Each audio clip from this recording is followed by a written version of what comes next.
Nakadaan ka na ba sa isang napakamadilim na gusali? At habang iniingatan mong hindi ka madapa, may natanaw kang isang ilaw na hindi mo inaasahan? Para sa babungang buhay, tayo na po at magkapet pandasal.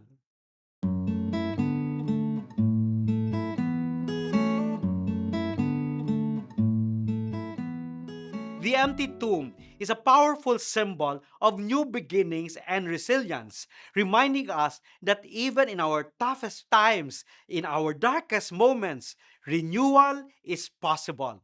This is a call to all of us. Share your stories of overcoming adversity and finding joy amidst challenges.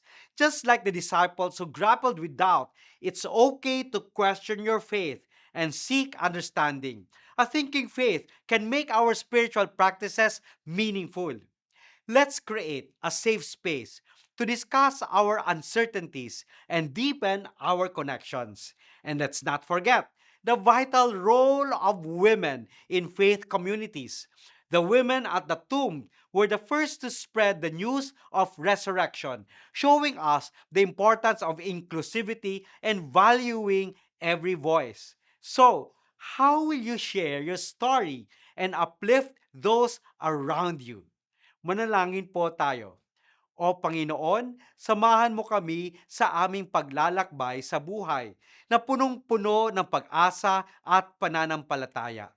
Pag-isahin mo ang aming mga puso bilang isang komunidad sa ilalim ng iyong liwanag upang lalong lumago kami sa pag-ibig.